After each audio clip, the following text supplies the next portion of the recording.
പീതാംബരം കരവിരാജിതശങ്കചക്രകൗമോദഗീതരതിജം കരുണാസമുദ്രം രാധാസഹായമതിസുന്ദരമന്ദഹാസം വാതാലയേശമനിശം ഹൃദി ഭാവയാമി. എല്ലാവർക്കും നമസ്കാരം. സനാതനധർമ്മ സംഹിതയിലെ വിജ്ഞാനശകലങ്ങൾ പങ്കുവയ്ക്കാനായുള്ള ചാനലായ നാദശ്രീയിലേക്ക് എല്ലാവർക്കും സ്വാഗതം. ഞാൻ മധുസൂദന വാര്യർ. ദയവ് ചെയ്ത് ഈ ചാനൽ സബ്സ്ക്രൈബ് ചെയ്യാത്തവർ സബ്സ്ക്രൈബ് ചെയ്യണമെന്ന് വിനീതമായി അപേക്ഷിക്കുന്നു.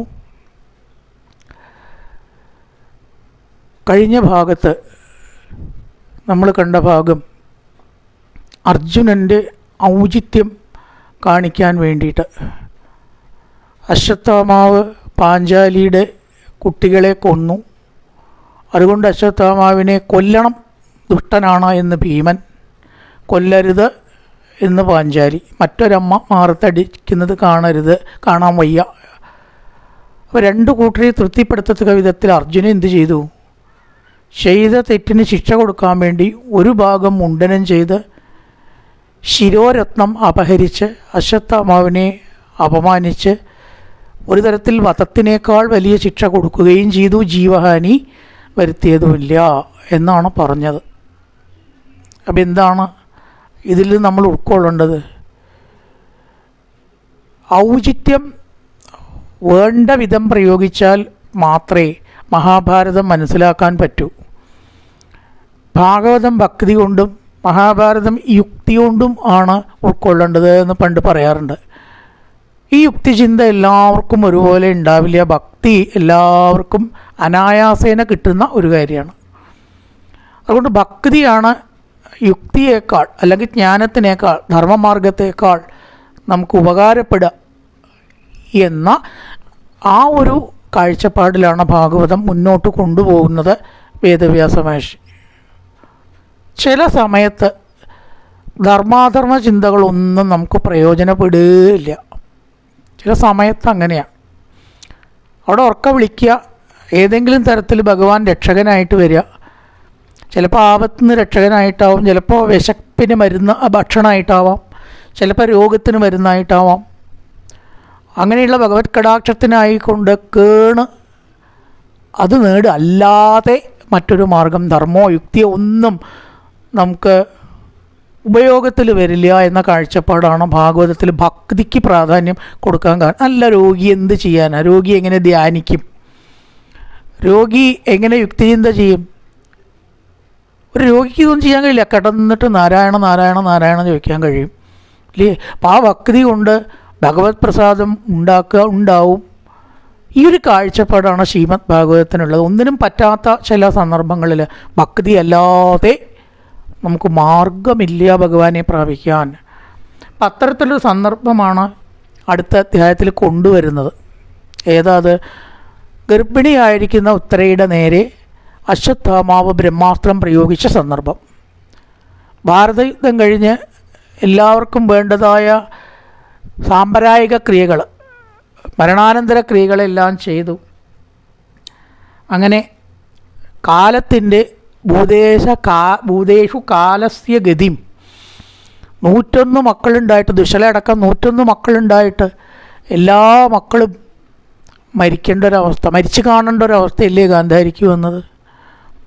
അപ്പം കാലത്തിൻ്റെ പ്രഭാവം നോക്കൂ. മഹാരാജാവായിട്ടുള്ള ദുര്യോധനൻ, ആ ദുര്യോധനൻ്റെ സഹോദരന്മാർ, വിശളയായിട്ടുള്ള സഹോദരി, 5 ആൾ മാത്രമുള്ള പാണ്ഡവന്മാരോട് തോറ്റിട്ടാണ് ഈ അവസ്ഥ വരുന്നത് എന്നുകൂടി ഓർക്കുമ്പോൾ ഭൂതേഷു കാലസ്യ ഗതിം, കാലം എന്തൊക്കെയാണ് ചെയ്യുന്നത്, നമ്മളെ എങ്ങനെയൊക്കെയാണ് നടത്തുന്നത് എന്ന് മുഴുവന് പറയുക വയ്യ എന്നാണ്. ദുഷ്കർമ്മങ്ങൾ ചെയ്തവർക്ക് ചിലപ്പോൾ നല്ലത് കാണും, നല്ല കർമ്മങ്ങൾ ചെയ്തവർക്ക് ചിലപ്പോൾ ചീത്ത കാണും. ഈ ജന്മത്തെ കർമ്മം മാത്രമല്ല ഒരാൾക്ക് സുഖദുഃഖങ്ങളും യോഗക്ഷേമങ്ങളും നിശ്ചയിക്കുന്നത്. അതാണ് ഇവിടെ ഭൂതേഷു കാലസ്യ കൃതിയും ദർശന അപ്രതിക്രിയാം, പരിഹാരമില്ലാത്ത അവസ്ഥകളിൽ നമ്മളെ കൊണ്ടുചെന്ന് എത്തിക്കും കാലം. അതാണ് കാലസ്യഗതിയും. ഇതുവരെ ആർക്കും പിടികിട്ടാത്ത രഹസ്യമാണ്. കാലമാണോ, കർമ്മമാണോ, ദൈവമാണോ, എന്താണ് നമ്മുടെ സുഖദുഃഖത്തിന് അടിസ്ഥാനം എന്ന് ഭാഗവത്തിൽ പല ദിക്കിലും ധ്രുവചരിതത്തിലും അത് പറയും. എന്തായാലും ഭക്തിയാണ് എപ്പോഴും നമുക്ക് പ്രയോജനപ്പെട്ടു വരില്ല. എല്ലാ സന്ദർഭത്തിലും ദേശമോ കാലമോ സന്ദർഭമോ പോയിപ്പെട്ട വിഷമങ്ങളോ ഒന്നും വ്യത്യാസമില്ലാതെ സദാവശം നമുക്ക് ആശ്രയത്തിലൊരൊറ്റ കാര്യമുള്ളൂ ഭക്തി. മറ്റതിനൊക്കെ പരിമിതികളുണ്ട്. ഉത്തരയുടെ നേർക്ക് അശ്വത്ഥമാവ് ബ്രഹ്മാസ്ത്രം എങ്ങനെ പ്രയോഗിച്ചു? നേരത്തെ അർജുനൻ്റെ നേർക്കാണല്ലോ പ്രയോഗിച്ചത്. ഗർഭിണിയായിട്ടുള്ള ഉത്തര ഉറക്ക കരഞ്ഞു, പാഹി പാഹി മഹായോഗിൻ ദേവദേവ ജഗത്പദേ നാന്യം ത്വദഭയം പശ്യേ. എത്ര മൃത്യു പരസ്പരം മരണം അഭിമുഖമായി നിൽക്കുന്ന ഈ സന്ദർഭത്തിൽ എന്താണ്, ആരെയാണ് വിളിക്കേണ്ടത്, എങ്ങനെയാണ് അതിന് പരിഹാരം കാണേണ്ടത് എന്ന് എനിക്ക് നിശ്ചയില്ല. സർവേശ്വര കൃഷ്ണനെ അല്ലാണ്ട് മുമ്പിൽ ഞാൻ ആരും ഇപ്പോൾ കാണുന്നില്ല. കാമം ദഗതമാം നാഥമാമേ ഗർഭോ നിപാത്യത. എനിക്കെന്തെങ്കിലും സംഭവിച്ചാലും എൻ്റെ ഗർഭത്തിനൊന്നും സംഭവിക്കാതിരിക്കണേ എന്നങ്ങനെ വിളിച്ച് കരയുകയാണ്. എന്ത് ചെയ്തു? ഇത് വേറൊന്നുമല്ല, അപാണ്ഡവമിതം കർത്തും ദ്രൗണേരസ്ത്രവബുദ്ധ്യത. അപാണ്ഡവമാകട്ടെ ഈ ഭൂമി, പാണ്ഡവന്മാരില്ലാണ്ടാവണം. ഉത്തരയുടെ ഗർഭം കൂടി നശിപ്പിച്ചാൽ അത് തരാവും സാധിക്കും എന്നങ്ങനെ വിചാരിച്ച് അപാണ്ഡവം, പാണ്ഡവന്മാരില്ലാത്ത ഭൂമി ആക്കണം എന്ന് കരുതി ദ്രൗണേരസ്ത്രമബുദ്ധ്യത. ദ്രൗണി അശ്വത്ഥാമാവിൻ്റെ ഒരു മാത്രമാണ് എന്ന് ഭഗവാൻ കണ്ടറിഞ്ഞു. പിന്നെ ഭഗവാനുണ്ടോ വല്ല വിഷമം? സുദർശനേന സ്വാത്രേണ സ്വാനാം രക്ഷാൻ വേദാത് വിഭൂ. എല്ലാത്തിനും പ്രയോഗിക്കാവുന്ന ആയുധമാണ് സുദർശനം. അതുകൊണ്ട് നേരിടാൻ പറ്റാത്തൊരു ശത്രുവില്ല, നേരിടാൻ പറ്റാത്തൊരു ദുരാത്മാവില്ല, കഴിയാത്തൊരു വധമില്ല. എത്ര ദുഷ്ടാത്മാക്കളെ വധിച്ചതാണ് ആ സുദർശനം. ആ സുദർശന ചക്രം കയ്യിൽ ധരിച്ച് അങ്കുഷ്ടമാത്രമബലം, ഒരു പെരുവിരലിൻ്റെ വലിപ്പത്തിൽ മാത്രം ഉത്തരയുടെ ഗർഭത്തിൽ സ്ഥിതി ചെയ്ത് ഗർഭത്തെ രക്ഷിക്കുകയാണ് എന്ന് പറയുകയാണ്. അപ്പം എന്താണ്, ചെറിയ വസ്തുക്കളായിട്ട് മാറാനും വലിയ വസ്തുവായിട്ട് ഉയരാനും ഭഗവാൻ ഒരു വിഷമവുമില്ല. ആ വിശ്വരൂപം അങ്ങനെ കണ്ട അർജുനനെ വിറപ്പിച്ചിട്ടുണ്ട് ഇല്ലേ ഗീതയിൽ. ഭഗവാനെ, 4 കൈയുള്ള ശാന്താകാരമായിട്ടുള്ള മുഖം കാണാൻ എനിക്ക് മോഹായി.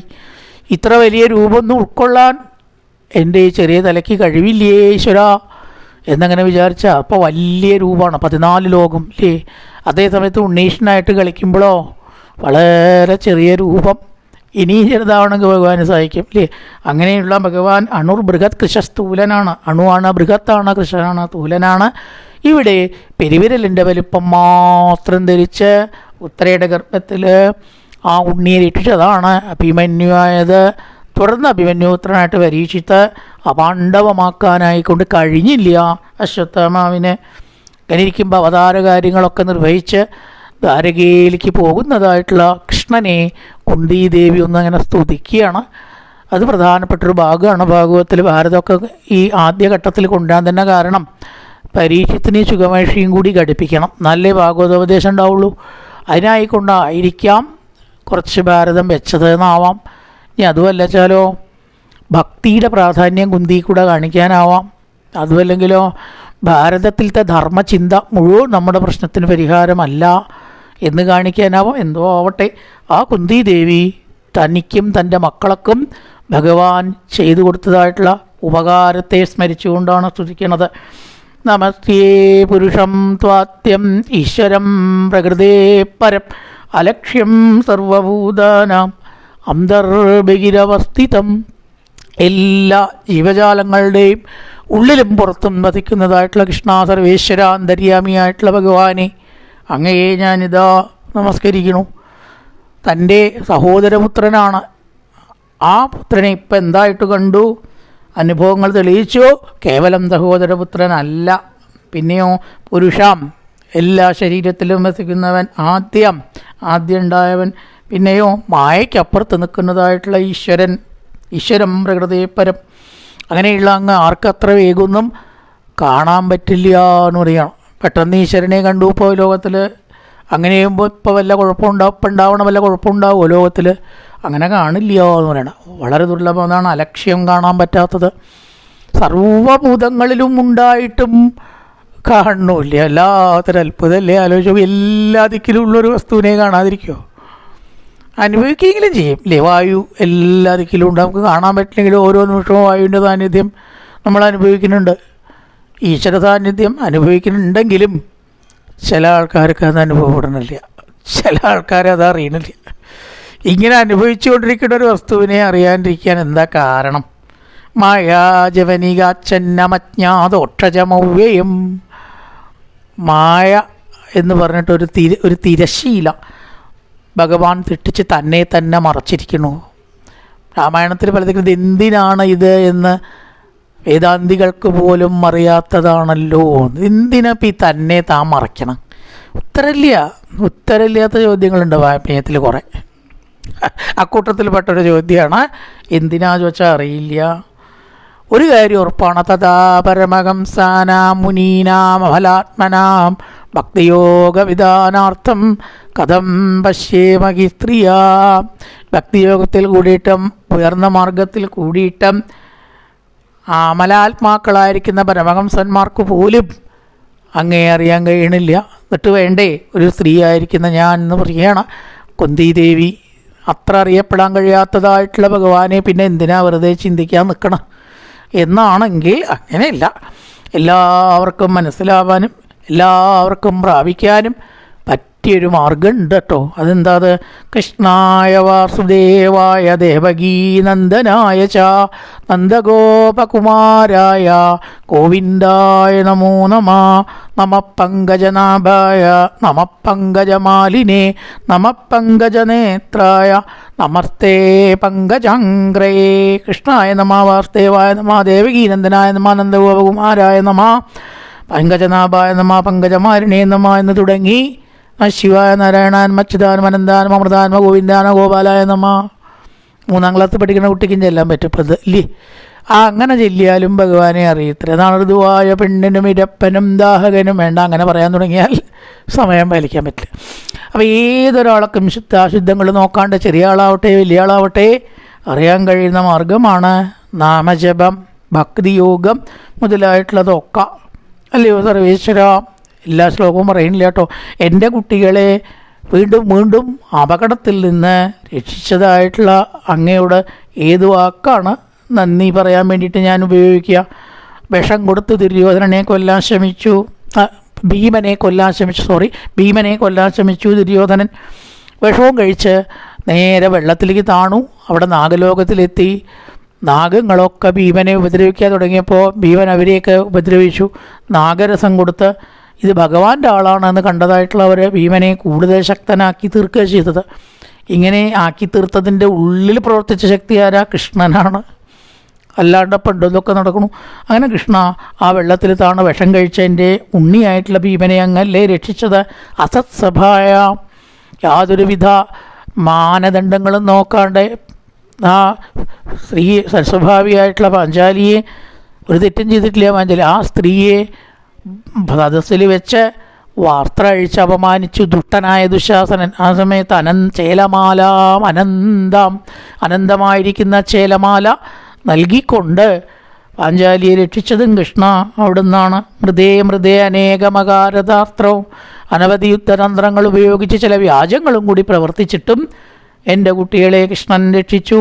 അവസാനമായിട്ടിതാ പാണ്ഡവന്മാരുടെ വാഗ്ദാനമായിരിക്കുന്ന ഉത്തരയുടെ ഗർഭത്തെയും രക്ഷിച്ചു. ഈ ആവൽഘട്ടങ്ങൾ ഒരു ഗുണം എനിക്ക് ചെയ്തിട്ടുണ്ട്. വിപതസ്തന്തുനച്ചൽ തത്ര ജഗദ്ഗുരോ. എന്താണ് ആപത്തുകൾ എനിക്കുണ്ടാക്കിയ ഗുണം എന്നാണെങ്കിൽ കൃഷ്ണനുള്ളതായിരിക്കുന്ന ഭക്തി വർദ്ധിക്കും. തിക്തമായിരിക്കുന്ന അനുഭവങ്ങൾ നമുക്ക് വരുമ്പോൾ അവർ അത്രയും ഭക്തരായിട്ട് മാറാതിരിക്കും. ചെമ്പേക്കുള്ള നാദം നിലച്ചപ്പുള്ളതായിട്ടുള്ള വിഷമം, പട്ടേരിപ്പാടിന് വാതരോഗം കൊടുക്കുള്ള വിഷമം, അങ്ങനെ ഒരു വാതരോഗം ഇല്ലാച്ചാൽ നാരായണി എന്നുണ്ടോ ലോകത്തിൽ? ആലോചിച്ച് നോക്കൂ. അത് മാറാൻ വേണ്ടിയിട്ടാണ് എഴുതിയത്. അപ്പോൾ ഈ ദുഃഖങ്ങൾ തരണവരൊക്കെ ഭഗവാനോട് നന്ദി പറയണം. എനിക്ക് ഇനിയും ദുഃഖം തന്നോളൂ, പക്ഷെ ഒരു കണ്ടീഷൻ ഉണ്ട് എനിക്ക്. കൃഷ്ണാന്ന് വിളിക്കാനുള്ള മനസ്ഥിതി എന്നിൽ നിന്ന് തിരിച്ചെടുക്കരുത്. എന്തൊക്കെ വേണമെങ്കിൽ ഭഗവാൻ എടുത്തോട്ടെ. എന്ത് വേണമെങ്കിൽ എടുത്തോട്ടെ. എന്തെടുക്കരുത്? ഭാഗവതവും ഭക്തിയിൽ നിന്ന് എടുക്കരുത് കൃഷ്ണ. എടുക്കരുത് എന്ന് പറഞ്ഞാൽ അത് ഇനി വേണ്ട എന്നുള്ള തോന്നൽ എനിക്കുണ്ടാക്കില്ല. കൃഷ്ണൻ നേരിട്ട് വന്ന് എടുക്കല്ല, ഇനി ഞാൻ ഭാഗവതം വായിക്കില്ല, എനിക്ക് നാമവും വേണ്ട, അങ്ങനെ ഒരു തോന്നൽ എനിക്കുണ്ടാവരുത്. ബാക്കി എത്ര ദുഃഖം എനിക്കുണ്ടായാലും തന്നോളൂ, കാരണം അതൊക്കെ എൻ്റെ ഭക്തിയെ കൂട്ടാൻ ഉപകരിക്കുകയാണെങ്കിൽ അത് നല്ലതാണ്. അതിന് സമ്പത്ത് ഭക്തിക്ക് വിരോധമാവുകയാണെന്ന് വെച്ചാൽ, ആപത്തും ദാരിദ്ര്യവും ഭക്തിക്ക് അനുകൂലമാവുകയാണെന്ന് വെച്ചാൽ ഞാൻ ഏതാണ് പ്രിഫർ ചെയ്യുക? ഞാൻ ഏതാണ് സ്വീകരിക്കാൻ ഇഷ്ടപ്പെടുന്നത്? ഭഗവാനെ, എനിക്ക് ദുഃഖമാണ് ഞാൻ സ്വീകരിക്കാൻ ഇഷ്ടപ്പെടുന്നത്, ഞാൻ ദുഃഖമാണ് സ്വീകരിക്കുന്നത്, കാരണം അതുകൊണ്ട് ഭക്തി ഉണ്ടാവും. അത് തന്നെയാണ് നല്ലത്. ഭക്തിയില്ലാത്ത സമ്പത്തിനേക്കാൾ ഭക്തിയുള്ള ദാരിദ്ര്യവും ദുഃഖമാണ് സുഖം എന്ന് കൃഷ്ണൻ എനിക്ക് കാണിച്ചു തന്നു. കാരണം ജന്മം കൊണ്ട്, സമ്പത്ത് കൊണ്ട്, ഐശ്വര്യം കൊണ്ട്, അറിവ് കൊണ്ടൊക്കെ ആരും പണ്ഡിതനാവണ്ട. കാരണം പാണ്ഡിത്യത്തിൻ്റെ ലോകം എന്ന് പറഞ്ഞാൽ വലുതാണ്. നമ്മളൊക്കെ അതിൽ ആരാ? നമുക്കൊന്നും പാണ്ഡിത്യമില്ല കേട്ടോ. ജ്ഞാനോ പാണ്ഡിത്യമുള്ളവരൊന്നുമല്ല. ആ ഇതിൻ്റെ നിലയ്ക്ക് അങ്ങോട്ട് ചിന്തിച്ച് നോക്കിയാൽ അറ്റുണ്ടോ? എന്തൊക്കെ പഠിക്കാണ്ട്? 4 വേദങ്ങളും 4 ഉപവേദങ്ങളും 6 ശാസ്ത്രങ്ങളും, ധർമ്മശാസ്ത്രം, അർത്ഥശാസ്ത്രം, ഇതിഹാസം, പുരാണം, ഈ 18 ശാഖകൾ ഒരു ജന്മം കൊണ്ട് പഠിച്ച് തീർക്കില്ല. അപ്പോൾ അതിൻ്റെ ഭാഗത്തേക്കൊന്നും ഞാൻ പോണില്ല. പറയണം, ആ അറിവുണ്ടാവുക, ഉന്നത കുലജാതനാവുക, സമ്പന്നനാവുക, സുന്ദരനാവുക, ഇതൊന്നും എനിക്ക് വേണ്ട, എനിക്ക് ഭക്തി മാത്രം മതി. കാരണം ഇതൊക്കെ അഹങ്കാരത്തെ കൂട്ടും. ഈ 4 അക്ഷരം അധികം ഉണ്ടായാൽ അതിൻ്റെ ഒരു അഹങ്കാരം എന്തായാലും ഉണ്ടാവും. ഇപ്പോൾ ചില പറയണം, എനിക്ക് ഭക്തി മതി, അറിവൊന്നും എനിക്ക് വേണ്ട, വ്യാകരണം ഞാൻ പഠിച്ചിട്ടില്ല, എനിക്ക് അറിവ് വേണ്ട. അതിനേക്കാൾ നല്ലത് അഹങ്കാരമില്ലാത്ത ഭക്തിയാണ്. നമോ അകിഞ്ചന വിത്തായ നിവൃത്ത ഗുണവൃത്തയേ ആത്മാരാമായ ശാന്തായ കൈവല്യപതയേ നമ. ഈ ഭഗവാന്റെ ധനം എന്ന് പറഞ്ഞാൽ ഭക്തന്മാരാണ്. ഭക്തന്മാരുടെ ധനം എന്ന് പറഞ്ഞാലോ ഭഗവാനുമാണ്. പരസ്പരം അവരങ്ങനെയാണല്ലോ. അങ്ങനെയുള്ളതായിരിക്കുന്ന അങ്ങ് ഈ ലോകത്തിൽ നല്ലതും സൃഷ്ടിക്കുന്നു, ചീത്തയും സൃഷ്ടിക്കുന്നു. എന്മിത കലി, ഭഗവാൻ കലി സൃഷ്ടിക്കുക എന്ന് പറയുമ്പോൾ നമുക്കൊരു ചേരായ തോന്നുന്നുണ്ടല്ലേ? അത്ഭുതപ്പെടേണ്ട, അത് സത്യ. എന്തൊക്കെ തിന്മകൾ ഈ ലോകത്തിലുണ്ടോ ഭഗവാന്റെ സങ്കല്പമാണ്, സൃഷ്ടിയാണ്, കാരണമാണ്. എന്തൊക്കെ നന്മകളുണ്ടോ ആര് കാരണം? ഭഗവാൻ കാരണം. അപ്പോൾ നന്മയുണ്ടാവും, തിന്മയുണ്ടാവും. അപ്പോഴല്ലേ ലോകം ഉണ്ടാവുള്ളൂ. ഇവിടെ നന്മ മാത്രമേ ഉണ്ടാവാൻ പാടൂ എന്ന് പറയാൻ നമ്മളാരാ? നമ്മളാണോ അപ്പോൾ ഈ ലോകത്തിൽ എന്തൊക്കെയാണ് വേണ്ടത് എന്ന് നിശ്ചയിക്കാൻ? നല്ലത് അത് നിശ്ചയിക്കുന്ന ആൾ ഭഗവാനാണ്. അപ്പം അദ്ദേഹം നിശ്ചയിച്ചതാണ് എന്ത്? തിന്മകളും ഇരിക്കട്ടെ കുറച്ച്. തിന്മയുണ്ടെങ്കിലല്ലേ നന്മയ്ക്ക് തിളക്കുള്ളൂ. ഇരുട്ടുണ്ടെങ്കിലല്ലേ വെളിച്ചത്തിൻ്റെ സുഖം അറിയുള്ളൂ. അല്ലെങ്കിൽ അറിയുമോ? കറണ്ട് ഉണ്ടാവുകൊണ്ടല്ലേ കറണ്ട് പോയാലുള്ള ദുഃഖം അറിയണത്, പോയാലല്ലേ കറണ്ട് വന്നാലുള്ള സുഖം അറിയണം. അപ്പോൾ ഇത് രണ്ടും കൂടിയാലേ പ്രപഞ്ചം ആവുള്ളൂ. അപ്പോൾ കലിയെ തെറ്റിച്ചു എന്ന് പറഞ്ഞു. അങ്ങനെയാണെങ്കിലും സർവേശ്വര, ആരും അങ്ങേക്ക് മിത്രമോ ശത്രുവോ ഇല്ല. ഇത് ഭാഗവതം വലിയൊരു ചോദ്യത്തിന് നമുക്ക് ഉത്തരം തരികയാണ്. ഞാൻ അത്രയൊക്കെ ഭഗവാനെ വിളിച്ച് നല്ലത് മാത്രം ചെയ്ത് അമ്പലത്തിൽ പോയിട്ട് നാമം ജീവിച്ചിട്ടും ഈ കഷ്ടം എന്താ ഭഗവാൻ എനിക്ക് തരണം? ഒരു ചോദ്യമാണ്, പലരും ചോദിക്കണ ചോദ്യമാണ് അല്ലേ? അതിന് ഉത്തരമുണ്ട്. ഭഗവാനെ ഭജിച്ചത് കൊണ്ട് ഭഗവാൻ എന്തെങ്കിലുമൊക്കെ കൊടുക്കുക, ഭഗവാനെ ഭരിക്കാത്തവർക്ക് എന്തെങ്കിലുമൊക്കെ ശിക്ഷ കൊടുക്കുക. ഇത് ശരിക്കും പറയാ ചെല്ലിയാന്ന് നമ്മുടെ സങ്കല്പമാണത്. ഇത് ശരിക്കും പറയാ കൈതവ ധർമ്മം എന്നാണ്. ഭാഗവതം തുടങ്ങുമ്പോൾ നമ്മൾ പറഞ്ഞു കൈതവ ധർമ്മപ്രകാരം ഭക്തിയിലേക്ക് കൊണ്ടുവരാൻ ഉപയോഗിക്കുന്ന ഒരു ടെക്നിക്ക് എന്ന് വേണമെങ്കിൽ പറയാം. കഷായം കുടിച്ചാൽ ശർക്കര പുട്ട് തരാം, അല്ലെങ്കിൽ മധുരം തരാം എന്ന് കുട്ടിയോട് പറഞ്ഞാൽ ശർക്കര കിട്ടലാണോ കഷായം കഴിക്കുന്നതിൻ്റെ ലാഭം? അത് കഷായം കഴിക്കാൻ വേണ്ടി പറയുക, രോഗം മാറലാണ് അതിൻ്റെ ലക്ഷ്യം അല്ലേ? ഇതേപോലെ ഭക്തി ഉണ്ടാവാനാണ് ലക്ഷ്യം, അല്ലാണ്ട് തൽക്കാലത്തുള്ള വിഷമം തീരലല്ല. അത് തീരും എന്ന് പറയണു എന്നല്ലോ, തന്നെ തീരുകയാണ്, തന്നെ തീർന്നോളണം. നമ്മൾ പ്രാർത്ഥിക്കേണ്ട എന്നർത്ഥം. അവിടെ വ്യത്യാസം. നമ്മൾ പ്രാർത്ഥിക്കാതെ തീർന്നോളും. അതാണ് കൂടുതൽ നല്ലത്. അപ്പോൾ ആ ഭക്തിക്ക് വേണ്ടി പറയുകയാണ്. അപ്പം അതുകൊണ്ട് ഇവിടെ ഈശ്വരൻ ആരെയും അനുഗ്രഹിക്കുന്നില്ല, ഈശ്വരൻ ആരെയും നിഗ്രഹിക്കുന്നു ശിക്ഷിക്കുന്നും ഇല്ല. പിന്നെ എങ്ങനെയാണ് നല്ലതും ചീത്തയും ഉണ്ടാവണം? അതിനൊറ്റ ഉത്തരവുള്ളൂ, നമ്മുടെ കർമ്മം. താൻ നിരന്തരം ചെയ്യുന്ന കർമ്മങ്ങൾ താൻ അനുഭവിച്ചിടുക എന്നേ വരൂ. ഒന്നെങ്കിൽ പൂർവ്വജന്മ കർമാവാം, അല്ലെങ്കിൽ ഈ ജന്മത്തെ തന്നെ ചിലപ്പോൾ ഇമ്മീഡിയറ്റായിട്ട് കിട്ടും. സഞ്ചിതവും ആഗന്തുകവും പ്രാരബ്ധവും എന്നീ 3 കർമ്മങ്ങൾ ഉണ്ട്. അതനുസരിച്ചുള്ള ബലമാണ് നമ്മൾ അനുഭവിക്കുന്നത്. അതിൽ അപ്പോൾ തീ പൊള്ളി ഈശ്വരനെ പൊള്ളിച്ചു അർത്ഥമുണ്ടോ? കറണ്ട് തൊട്ട് ഷോക്ക് അടിച്ചു ഈശ്വരനെ ഷോക്ക് അടിപ്പിച്ചു എന്ന് പറയുന്നതിന് വല്ല അർത്ഥമുണ്ടോ? ഇല്ല.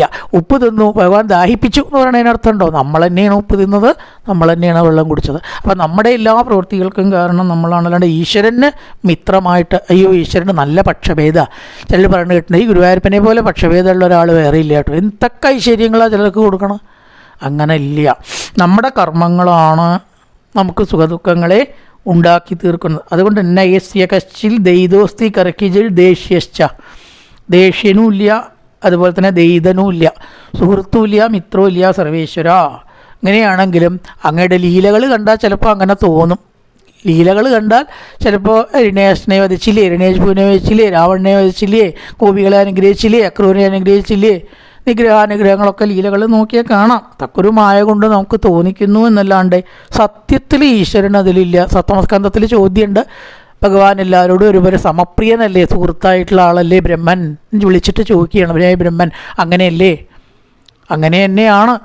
കഥകൾ കാണുമ്പോൾ നമുക്ക് പുറത്തേക്ക് അറിവില്ലായ്മ കൊണ്ട് തോന്നുകയാണ് ഭഗവാൻ അങ്ങനെയാണ് എന്ന്. അതിന് കൃഷ്ണാവതാരത്തിലത്തെ ഒരു ലീലയെ ഇവിടെ സ്മരിക്കുകയാണ്. സാമാം വിമോഹയതി ബീരബിയതിവേദി. ചൈന ഓടിപ്പോവാട്ടോ, സമയപ്പം തന്നെ 21 മിനിറ്റായി. എന്താ അത്?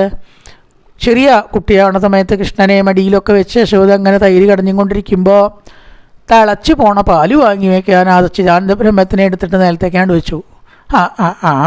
അതിൻ്റെ ഒരു ഫലം അമ്മയ്ക്ക് കാട്ടി കൊടുക്കാൻ പറ്റില്ല. വേഗം തിരിച്ച് വന്നപ്പോൾ കണ്ട കാഴ്ച എന്താ പറയുക? തൈരിക്കൊടണ്ട കഷ്ണങ്ങളായിട്ട് കിടക്കുന്നു, തൈര് മുഴുവൻ അവിടെ പോവുകയും ചെയ്തു.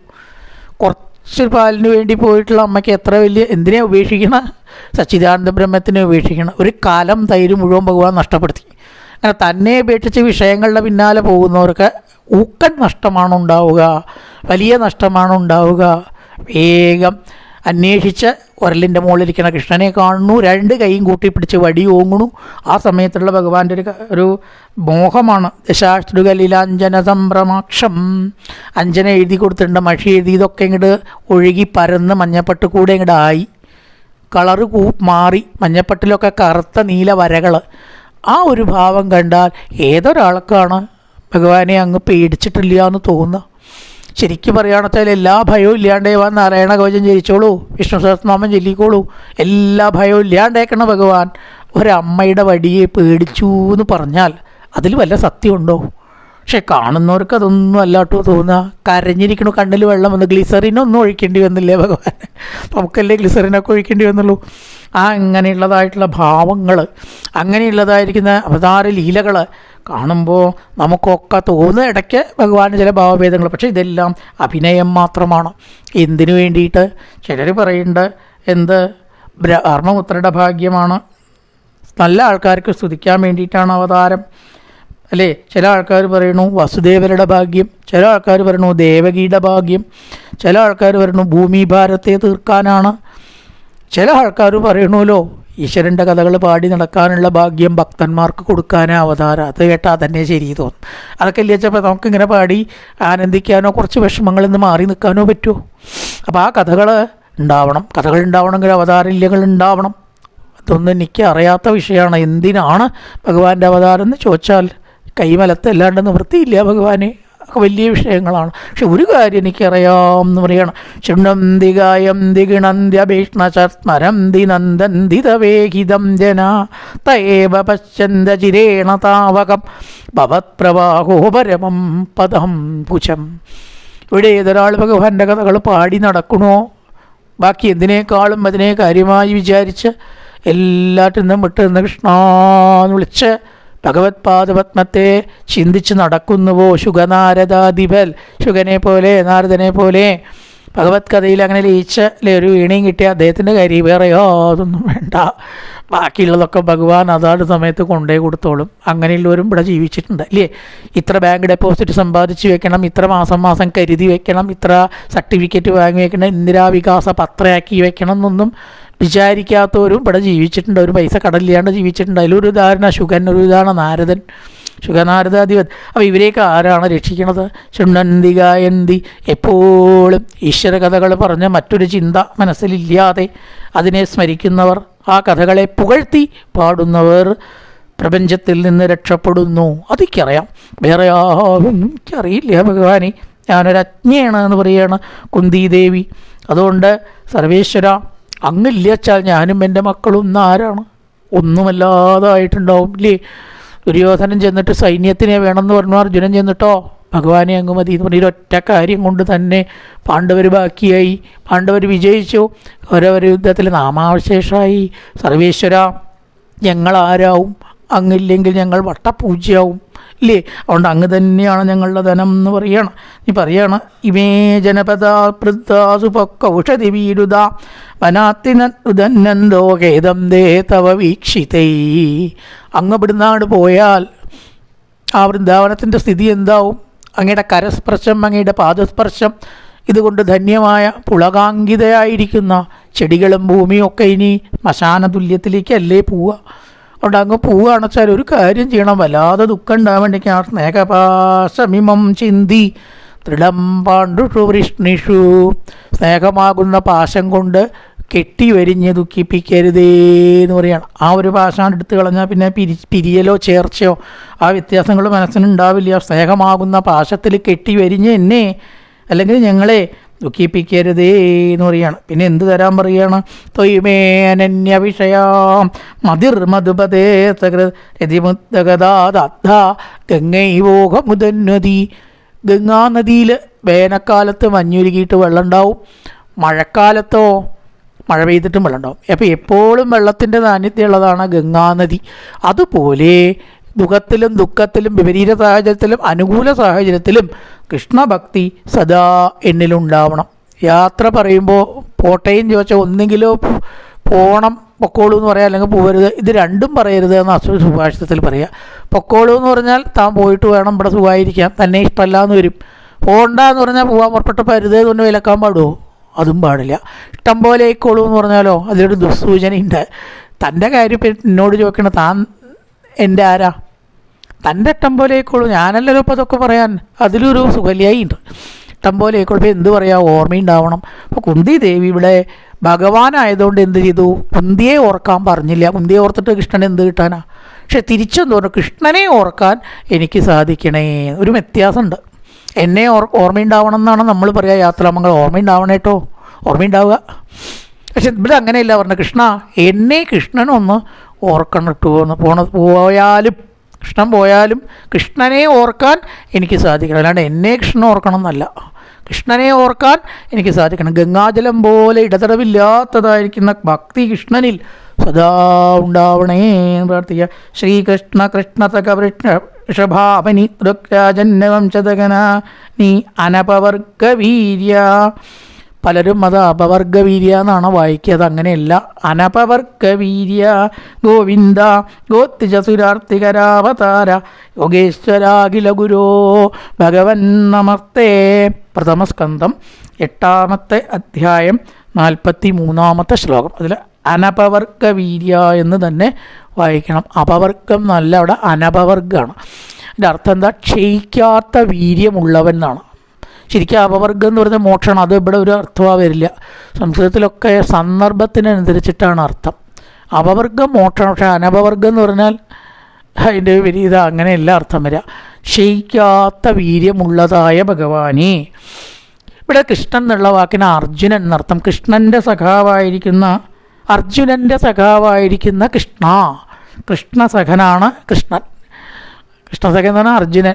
രണ്ട് കൃഷ്ണന് രണ്ടർത്ഥമാണ്. അർജുനൻ്റെ സഖാവായിട്ടുള്ള കൃഷ്ണ ഗോക്കളുടെയും ഗോപന്മാരുടെയും ക്ഷേമത്തിന് വേണ്ടി അവതരിച്ച യോഗേശ്വര അഖില ഗുരു നമസ്കാരം എന്ന് പറഞ്ഞിട്ടാണ് കുന്തിദേവി സ്തുതി അവസാനിപ്പിച്ചത്. ഹൃദയാൽ ഇപ്രകാരം സ്തുതിക്കപ്പെട്ട മന്ദം ജഗാസ വൈകുണ്ടോ. ആ ഭഗവാൻ സാവധാനം ദ്വാരകയിലേക്ക് പോയി എന്ന് പറയാണ്.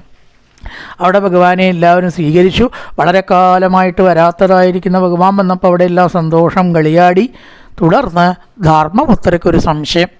ഇത്രയും ആൾക്കാരെ വധിച്ച് അവരുടെ ചോരയിലിട്ട സിംഹാസനത്തിലല്ലേ ഞാൻ ഇരിക്കേണ്ടത്? ഇത്ര ആൾക്കാർക്ക് അച്ഛനില്ലാണ്ട്, എത്രയോ ആൾക്കാർക്ക് മക്കളില്ലാണ്ടായി, അനവധി സ്ത്രീകൾ വിധവകളായി. ഇങ്ങനെ ഒരു പാപം ചെയ്തിട്ട് കൃഷ്ണ ഞാൻ എന്തിനാ ഈ രാജ്യം ഭരിക്കണം? അർജുനന് പറ്റിയ അതേ ചോദ്യം. ഇതിന് ഞാൻ എങ്ങനെ സമാധാനിച്ചിട്ടാണോ സിംഹാസനത്തിൽ ഇരിക്കുക എന്ന് ചോദിക്കുകയാണ്.